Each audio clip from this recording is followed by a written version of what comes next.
आप देख रहे हैं अपना बिहार। मैं हूं आपके साथ विभा उपाध्याय। इस वक्त बड़ी खबर आ रही है पटना से, जहां सुभाष यादव की तरफ से एक बड़ा और गंभीर आरोप लगाया गया है लालू प्रसाद पर। ये आरोप जो है वो सुभाष यादव की तरफ से लगाया जाता है, जिसमें सुभाष यादव कहते हैं कि सीएम हाउस में अपहरण की डील की जाती थी। लालू प्रसाद के साले हैं सुभाष यादव और उनकी तरफ से ये बड़ा दावा किया जा रहा है, जिसमें खुद लालू प्रसाद मध्यस्थता करते थे। सीएम हाउस से सब कुछ तय किया जाता था। पूर्व सांसद और लालू प्रसाद के साले सुभाष यादव ने एक बड़ा आरोप और एक सनसनीखेज आरोप कह दीजिए सीधे तौर पर लालू प्रसाद पर लगाया है। इस वक्त हम पूर्व एमएलसी और राज्यसभा सांसद सुभाष यादव जी के साथ हैं। सुभाष यादव बिहार की राजनीति के लिए किसी परिचय के मोहताज नहीं हैं। लालू प्रसाद यादव के साले के तौर पर भी इन्हें जाना जाता है। राबड़ी देवी के ये भाई हैं और एक बयान आया है इनका, जिसमें इन्होंने कहा है कि एक मामला था सीमांचल का, जिसमें किडनैपिंग केस हुआ था और इसमें सीएम हाउस में ये निगोशिएशन हुआ था और इसमें जो डील हुआ था उसको लेकर एक बड़ा बयान दिया इन्होंने। और राजनीतिक क्षेत्र में ये बयान जो है निश्चित तौर पर काफ़ी मायने रखता है और इसको लेकर बिहार की राजनीति भी तेज हो गई है। हम सुभाष यादव जी से ही बात करते हैं। क्या बयान ये आया था, क्या हुआ था उस मामले में? शंकर प्रसाद टेकरीवाल के यहाँ मिलने जा रहे थे, उसमें क्या हुआ था पूरा मामला? नहीं, कुछ हुआ नहीं था। वो ऐसा था जो लोग अपहरण किया था वो तो बाहरी लोग थे, दूसरा लोग थे। बाकी हमारे साथ जाकिर अनवर जो फारबिसगंज के विधायक थे, वो हमको पार्टी में लाए थे, तो उन पर ये लोग प्रेशर बना रहा था जो अब कि वो इस सब काम में नहीं थे। रामो बना रहे थे जैसे साहबुद्दीन ओबुद्दीन लालू जी, ये लोग बना रहा था, प्रेशर दे रहा था। ये तुम कहीं से ला दो, ये कर दो, वो कर दो, ऐसे कर दो, वैसे कर दो। वो बार बार हमको फ़ोन करे, भैया हम इस सब मामले में है नहीं, हमको लोग प्रेशर दिया जा रहा है। तो यही बात हम कहे थे। उसमें सहरसा जिला के बहुत बड़ा अपराधी थे, उन्होंने शायद किडनैपिंग किया था या क्या किया था, तो वही चर्चा हो रही थी। उसमें प्रेमचंद गुप्ता भी थे। प्रेमचंद गुप्ता अपना वो बनिया समाज से आते हैं, तो अपना डील किए होंगे। क्या लेन देन हुआ नहीं हुआ उतना तो हम जानते नहीं हैं। डील कहाँ हुई आखिर उसकी? फाइनली वही प्रेमचंद गुप्ता मिलजुल के ये लोग किया कहीं से न कहीं से। सीएम हाउस में डील हुआ था। तो लालू जी सीएम हाउस में रहते थे, कहाँ बात होगी, दूसरे जगह बात होगी। गजब बात करते हैं भाई। लालू जी जहाँ रहेंगे वही नहीं बात होगी। अब सीएम हाउस है कि क्या है, दिल्ली है कि बम्बे है, कि जनता है। लालू जी की मध्यस्थता हुई तब जाकर डील हुआ वो उस मामले में। हाँ, वो तब मध्यस्थता उतना उद्योगपति का अपहरण हो जाए संबंधी का तो कोई चिंतित रहेगा, कोई करेगा अपना। कि जो बातें चलती थी कि सीएम हाउस से ही अपहरण के मामले सुलझाए जाते थे, तो आपकी बातों से लगता है कि उसमें बहुत हद तक सच्चाई थी? सच्चाई तो है ही थी, में क्या दूर है, सच्चाई तो थी, सच्चाई तो है ही थी। सच्चाई में कौन कोई नकार देगा नहीं होती थी। करप्शन के जरिया, अपहरण के जरिया बहुत कुछ था, बहुत लाइन था। सीएम हाउस ही सेंटर बन गया था उस समय। अब सेंटर बना या ना बना, मामला आता था तो बात तो होकबे न करेगी।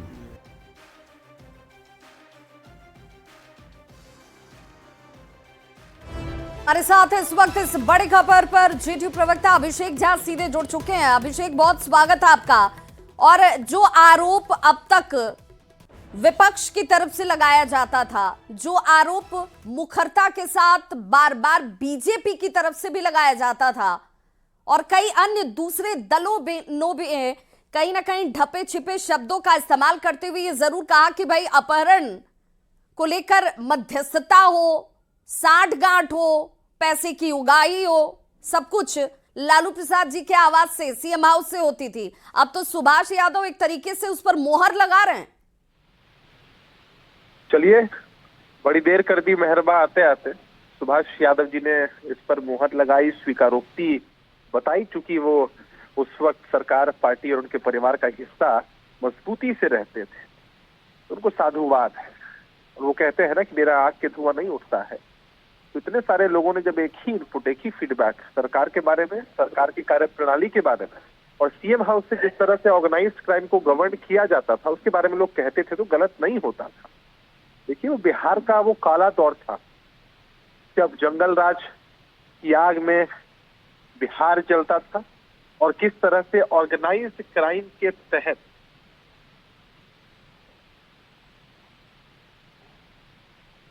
The person you are अभिषेक, आपकी आवाज नहीं आ रही है। चलिए अभिषेक से हम जुड़ने का प्रयास करें, तब तक हमारे साथ इस वक्त एजाज अहमद आरजेडी प्रवक्ता खुद जुड़ चुके हैं। एजाज जी, बहुत स्वागत है आपका। एक बड़ा और गंभीर आरोप आपके ही कह लीजिए पार्टी से इतर भले हों, लेकिन ये सीधे तौर पर सुभाष यादव का आरोप है, जो राबड़ी देवी के भाई हैं, लालू प्रसाद जी के साले हैं। उनका ये कहना है कि ऑर्गेनाइज्ड क्राइम में मध्यस्थता की भूमिका निभाई जाती थी लालू प्रसाद की तरफ से, चाहे वो अपहरण हो, चाहे वो फिरौती हो।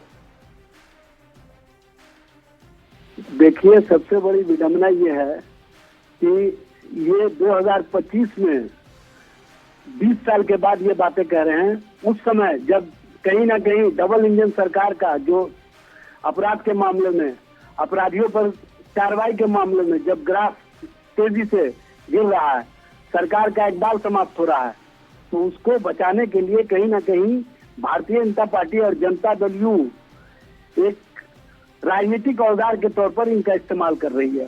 ये बात बताने की आवश्यकता नहीं है। 200 राउंड गोलियां चलती है और पुलिस वहां पर खड़ी रहती है। पुलिस तब कार्रवाई करती है जब वो सरेंडर कर जाते हैं।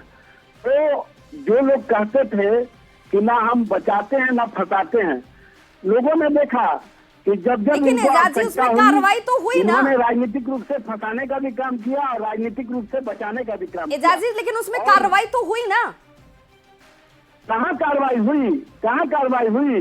नहीं, किस मामले में आखिर आनंद सिंह को सरेंडर करना पड़ा? वो अभी इस वक्त जेल में है। नहीं, जिन लोगों को पकड़ा गया, क्या उन लोगों को पकड़ना कार्रवाई नहीं थी? अपराध से खत्म थोड़ी किया जा सकता है। अपराध को प्रशासन और शासन के बल पर समाप्त किया जा सकता है, पुलिस का इकबाल के बल पर समाप्त किया जा सकता है। सुभाष यादव जो कह रहे हैं, ठीक, मैं आपकी बात से सहमत हूँ, बिल्कुल उसी से किया जा सकता है। लेकिन अगर वही शासन, प्रशासन और सरकार अगर उसको संरक्षण देने लगे, किस तरह से अपराध को उच्च पदों पर बैठे हुए नेता पदाधिकारी कहीं ना कहीं बढ़ावा दे रहे हैं, ये बताने की आवश्यकता नहीं है। चलिए असित जी भी हमारे साथ जुड़ गए हैं, असित नाथ तिवारी जी भी हमारे साथ जुड़ गए हैं, बीजेपी प्रवक्ता। बहुत स्वागत है असित जी आपका भी। देखिए, आरोप तो एजाज जी आप पे लगा रहे हैं कि भाई आप लोगों ने दबाव बनाकर अपनी कमियों को छिपाने के लिए अब हथकंडा बना लिया है सुभाष यादव को। किनसे प्रश्न है आपका ये? असित जी आपसे।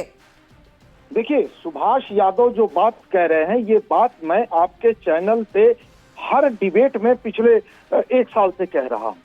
कोई ऐसा डिबेट मेरा उठाइए जिसमें मैं शामिल रहा हूं और मैंने ये बात नहीं कही हो कि मुख्यमंत्री आवास में मामले डील होते थे, मेरी आंखों के सामने डील हुए हैं। अब देखिए, उस समय लालू जी क्या कहते थे, जिसका अपहरण हुआ है, जिसके बच्चे का, वो तो बेचारा पीड़ित है, वो वहां रहता था। जो अपहरण करता है उस गिरोह का सरगना मुख्यमंत्री आवास में रहता था और वहां होती थी। और लालू जी कहते थे, अच्छा जाने दीजिए, गरीब आदमी है, एक हाथ से छोड़ो ना, 2 लाख रुपए दे दो। ये सबका भी खर्चा बर्चा है, कैसे खर्चा बर्चा चलेगा? जाइए 2 लाख रुपए, 5 लाख खर्चा बर्चा के लिए अब अपहरण किया जाएगा उद्योगपतियों का या फिर किसी भी रसूख वाले शख्स का।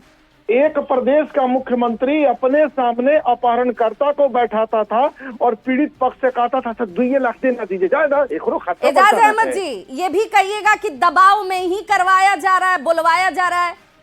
पूरी तरह से घिर चुके हैं अपराधियों को संरक्षण देने के मामले में, माफियाओं को संरक्षण देने के मामले में, और अपराध करने वालों को किस तरह से सरकार के स्तर से संरक्षित किया जा रहा है। नहीं, अगर ऐसा नहीं होता था एजाज जी, तो आप कंडेम कीजिए ना, आप कहिए कि नहीं ऐसा नहीं होता था। हमारे समय में कोई ऐसी बात नहीं होती थी।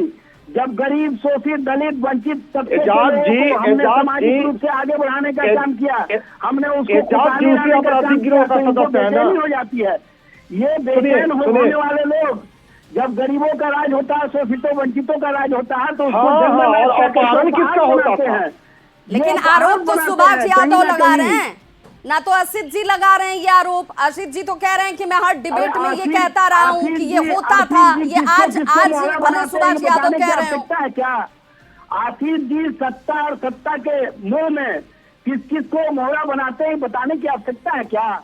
भारतीय जनता पार्टी का तो ये पुराना चलिए हो रहा आशीष जी है। भी सत्ता के लोभ में ये कह रहे हैं, तो ये सत्ता का लोभ शायद अब तक जब से उनकी तरफ से ये बात कही जा रही है तब से ही लोभ था, पूर्ण कब होगा ये देखना होगा। एजाज जी को नहीं मालूम है कि एक विधायक की जितनी तनख्वाह होती है ना, उससे ज्यादा सैलरी की नौकरी छोड़ के मैं राजनीति में आया हूँ। और सुनिए, अरे भाई आप ऑन क्या हैं, रिकॉर्ड उससे सुनिए क्या एजाज जी, मतलब है? लेकिन आप ऑन रिकॉर्ड किसके ये लिए- सत्य आप है। किसके लिए अरे राजनीति सुन कर रहे लीजिए हैं? ना, बीच आप एजाज जी किसके की लिए आवाज आप राजनीति कर बंद रहे हैं? कीजिए। ये एजाज जी जहाँ होते हैं एजाज जी अगर सवाल आपने उठाया है तो जवाब भी ले लीजिए। बैटिंग कर रहे हैं भारतीय जनता पार्टी के लिए, नहीं, आप क्या-क्या उनकी आवाज संकेत बंद कर रहे हैं, कीजिए।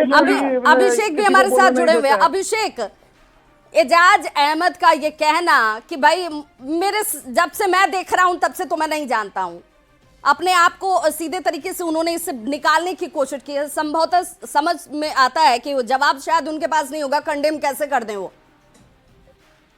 बिल्ली जब दूध पीती है ना तो अपने आंखों को बंद कर लेती है। वो इस इल्म में जीती है कि मैंने अगर आंखों को बंद कर लिया है तो शायद पूरी दुनिया मुझे देख नहीं पा रही। एजाज जी का हाल भी कमोवेश वही है कि एजाज जी कह रहे हैं कि हमने नहीं देखा है तब इस तरह की घटनाएं नहीं घटी होंगी। ऐसा नहीं होता है। आरजेडी के ऑर्गेनाइज्ड क्राइम के समर्थन के मॉडल को, जंगल राज के मॉडल को बखूबी बिहार की जनता ने देखा, समझा, परखा और जाना है। यही कारण है ना, इतने वर्षों से ये लोग सत्ता तक नहीं पहुंच पाए हैं। कोई भी इंसान इनकी पार्टी, इनके चेहरे, इनके नेता की नीतियों पर विश्वास नहीं करता है। यही बुनियादी कारण है कि लोग इसको पसंद नहीं करते हैं, क्योंकि अपराध और अपराधी की टीआरपी और एक तरफ हमारा शासन है जहाँ नीतीश कुमार जी साफ तौर पर कहते हैं कि हम किसी भी कीमत पर अपराध और अपराधियों के साथ कॉम्प्रोमाइज नहीं करते।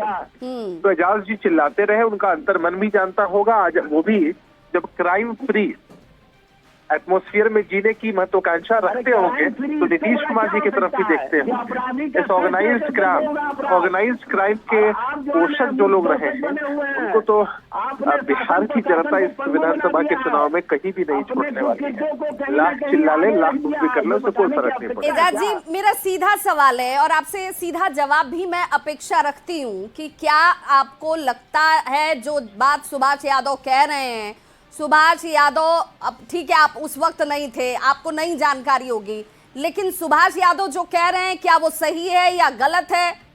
किसी इस बयान को आप कैसे देख रहे हैं?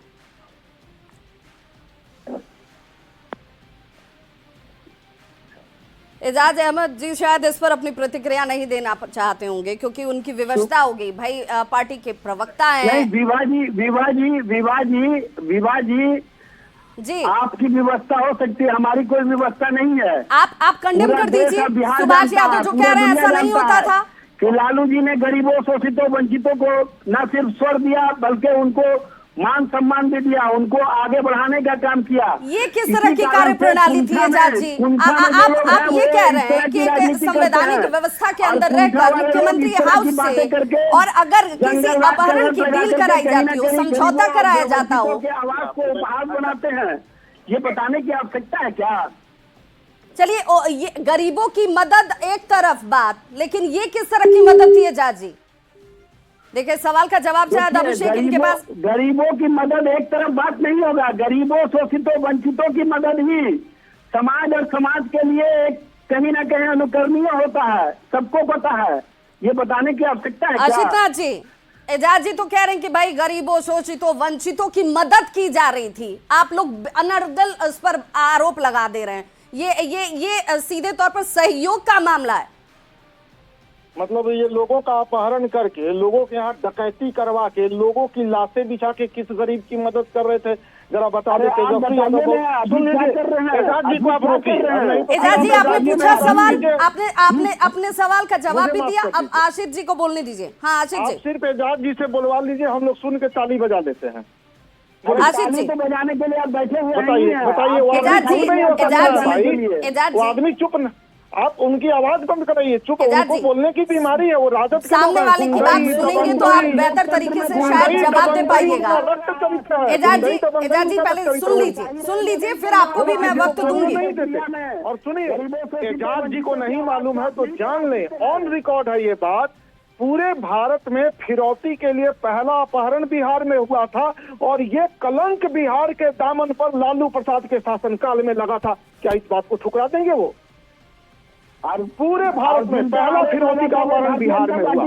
सुप्रीम कोर्ट ने कहा, जंगल राज असित नाथ तिवारी ने नहीं कहा। सुप्रीम कोर्ट ने कहा यूनिवर्सिटी ऑफ क्राइम असित नाथ तिवारी ने नहीं कहा। हाई कोर्ट ने कहा मिनी चंबल असित नाथ तिवारी ने नहीं कहा।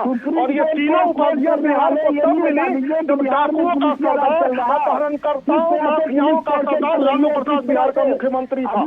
लालू प्रसाद को अलग अलग अदालतों ने अलग अलग चोरी, घोटाले, धोखाधड़ी के मामले में जेल की सजा दी, असित नाथ तिवारी ने नहीं दी। अदालतों में प्रमाणित घोटाले का था लालू प्रसाद। सुभाष यादव जो कह रहे हैं गलत क्या है? सुभाष जी को के सदस्य थे और सुभाष को मौका नहीं मिल रहा है तो बोल रहे हैं तब सुभाष यादव, साधु यादव सब उसी नहीं, सुभाष यादव के ऊपर दबाव बनाया जा रहा है बीजेपी की तरफ से। सुभाष यादव के ऊपर दबाव बनाया जा रहा है जेडीयू की तरफ से। वो लोग दबाव बनाने वाले लोग हैं जिनकी गुंडाई से पूरा बिहार डरता है। वो किसी के दबाव में आएंगे? क्या बात कर रही हैं आप? ये पूरा का पूरा गिरोह है। हजारों अपहरणकर्ताओं, डाकुओं, माफिया, हत्यारों ने मिलकर राजद का गठन किया है। पूरा का पूरा आपराधिक संगठन है ये। अब तो चड्डी बनियान गिरोह का सरगना भी किया उसमें।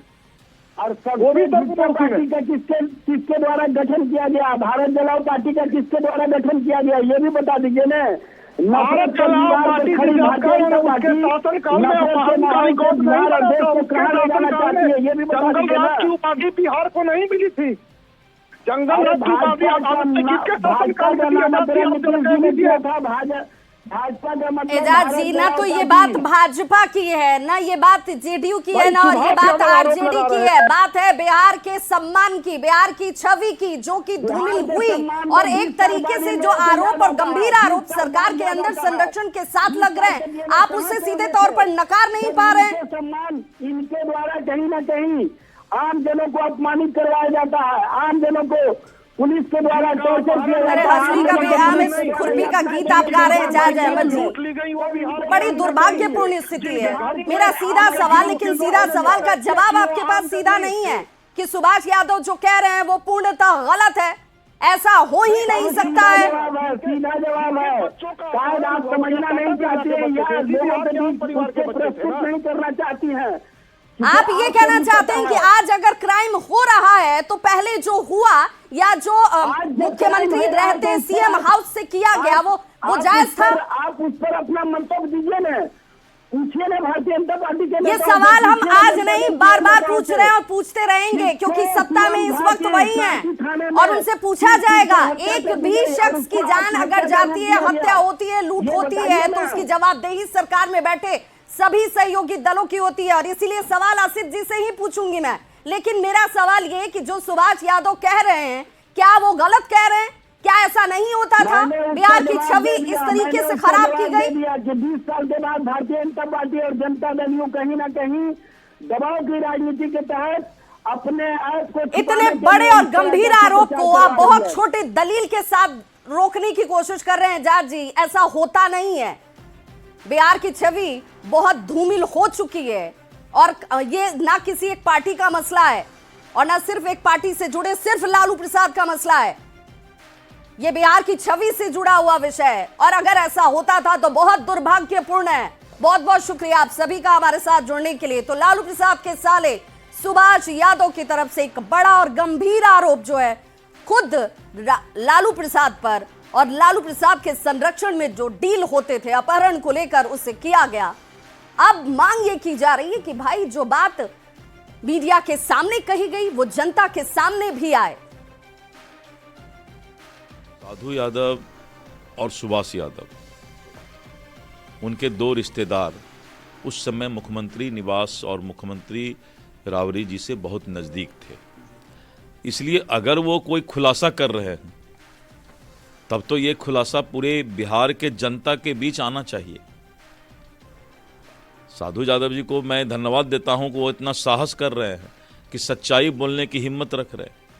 तो इस सच्चाई को तो एक एक जनता को जानना चाहिए कि लालू यादव परिवार का किस तरह का खेल चलता था। सुभाष यादव का बयान उनके अपने सामने नहीं, मैंने कहा ना कि ये बहुत बड़ा ये है खुलासा है। आपकी सरकार है, क्या इसकी जांच होगी उनकी इस बयान? नहीं, मैंने कहा ये बहुत बड़ा खुलासा है। ये तो जनता के बीच जाना चाहिए कि ये लोग कैसे लोग थे जो कि बिहार को पहले जंगल राज की बात आती थी, लेकिन इस बयान से तो वो सारा चीज जो है अब पुख्ता हो गया। तो दिलीप जायसवाल को आप सुन रहे थे, जिन्होंने कहा कि एक बहुत बड़ा खुलासा है जो सुभाष यादव ने किया है। राबड़ी जी नाम धरती हैं, ने दोनों भाई बर्बाद कर दिया, हम लोग किए हैं। चारा घोटाला में नाम आया, कहीं अलकतरा में नाम आया, कहीं घोटाला में नाम आया। हम लोग मंत्री थे, सिग्नेचर करते थे, हम लोग अपहरण कराते थे, हैं? यही सब काम था। ये सब काम लालू जी को था, अपराधी पालना पूरे बिहार में। हर कोना में उनके अपराधी थे, हर जगह। हम लोग का काम थोड़ा था, हम लोग को झूठे लोग बदनाम कर दिया, 4-5 को मिल के बदनाम कर दिया। जे पाया ढाई दो और राज करो, तो पाया ढाई के राय किया, हम ही पकड़ा है जमीन घोटाला में, हम ही जमीन लिखवाए हैं, हम ही लोग ये सब काम किए हैं। हम लोग को बदनाम किया, बदनाम कर दिया बिहार भर। आज आपके भगीना तेजस्वी यादव बिहार के भावी मुख्यमंत्री के तौर पर देखे जाए, लगता है इनका भविष्य राजनीतिक उज्जवल है? कोई राजनीति नहीं है, न कोई भविष्य नहीं है, सब भविष्य खत्म। 25 में तो 0 पर आउट होना है। भविष्य कौन बात के भाई, जब नेता विरोधी दल नहीं बनिएगा उतना सीट नहीं आएगी। तो सुभाष यादव को आप सुन रहे थे, जिन्होंने एक बड़ा खुलासा किया और सनसनी मचा दी है बिहार की राजनीति में। ये इस वक्त की सबसे बड़ी खबर। सुभाष यादव इस बात पर मुहर लगा रहे हैं कि अपहरण का उद्योग जो है वो सीएम हाउस से चल रहा था। बिहार के कोने कोने में अपराधियों को संरक्षण दिया गया था, खुद लालू प्रसाद की तरफ से। इस बुलेटिन में बस इतना ही। न्यूज़ 18 बिहार झारखंड पर खबरों का सिलसिला लगातार जारी है।